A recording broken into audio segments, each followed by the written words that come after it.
basin, though, also provide food security for millions of people in the basin, and of course support a diverse range of livelihoods. The system also supports a diverse fish fauna. Estimates of species richness vary from about 750 to 1,500 different species, and many of which are endemic to the system, like the magnificent Mekong giant catfish. Compared to other systems, particularly those in Europe and North America, the basin remains relatively undeveloped from a hydropower perspective, but as we know, this may soon change. There are currently 30 dams in operation or under construction in the tributaries of the system, and there are already 3 mainstream dams in the upper basin in Yunnan province. We know that there are now 11 proposals for dams on the Mekong mainstream between northern Cambodia and northern Laos.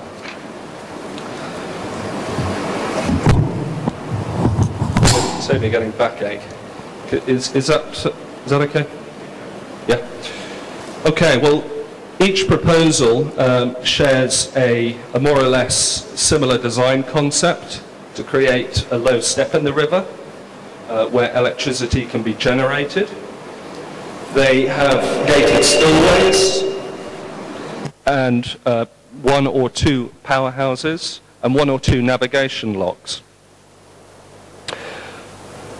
Estimated capacity ranges from 240 to over 3,000 megawatts, with dam heights ranging from 22 to 76 meters, inundating upstream areas of between 2 and 800 square kilometers. The designs also include schematics of the positions of up to 2 fish ladders at each dam. However, we have no details of the operation of the dams, particularly with respect to how seasonal flows will be managed, and the seasonal flows via the various dam structures, the turbines, the spillways, and the bypasses.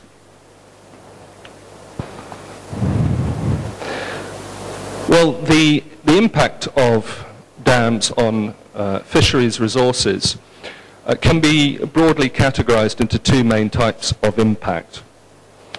Firstly, the modified flow impacts, which arise from changes to flow volume and timing and duration, giving rise to changes in water quality and water chemistry, so things like temperature, dissolved oxygen and sediment loads, and these give rise to what we call second-order impacts, changes to primary production within fish habitats, and also changes to habitat availability and quality.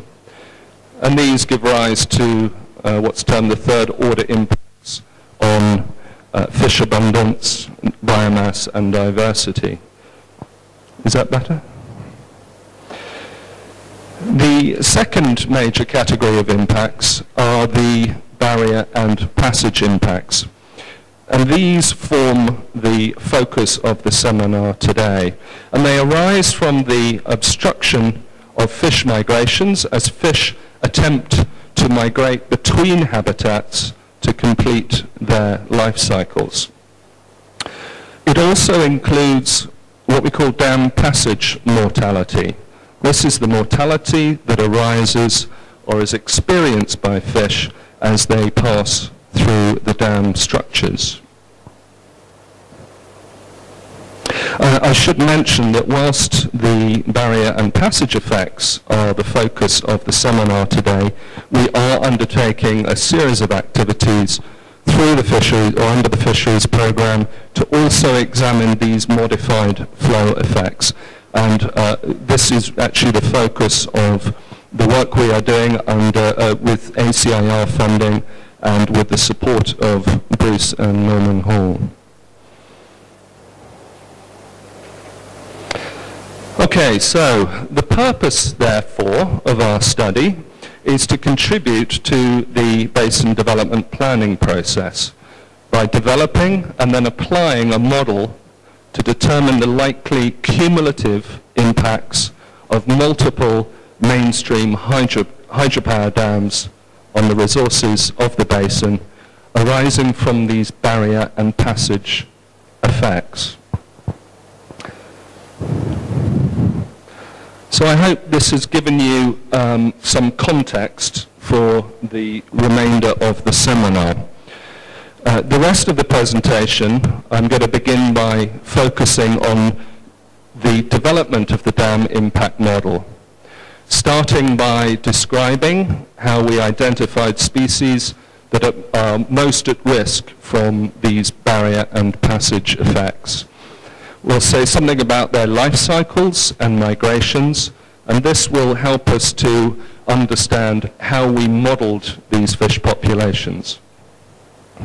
We'll then obviously then move on to the results and conclusions. Okay, model species. Which species are vulnerable to barrier and passage effects?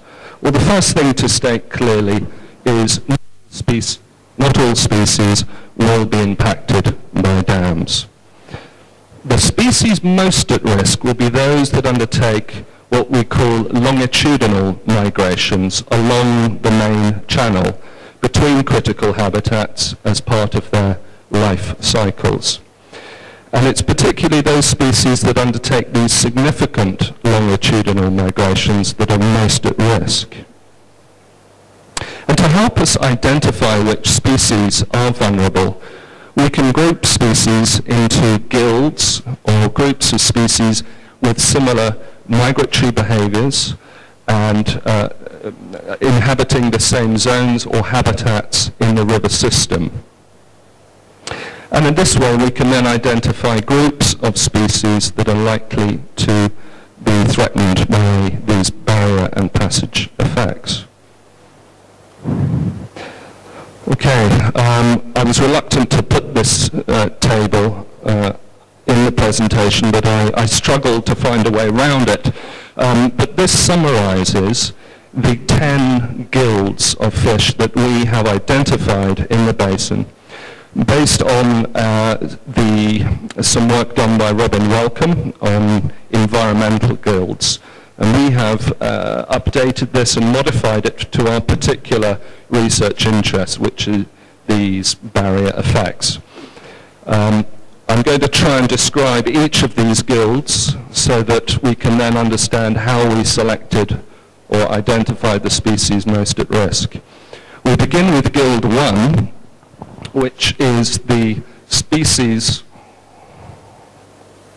technical problems, the species that inhabit the very upper reaches of the system. These are called the Rithron species, or the Rithron residents.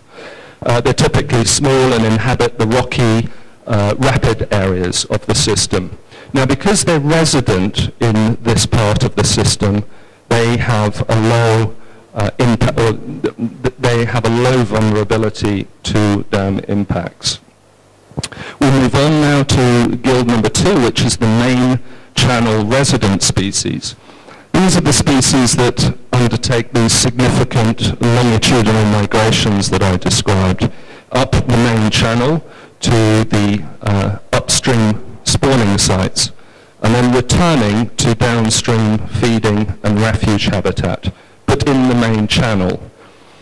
Because of these significant longitudinal migrations, their dam impact threat is high. The third guild is the main channel spawner. This is, shares very similar characteristics to Guild 2,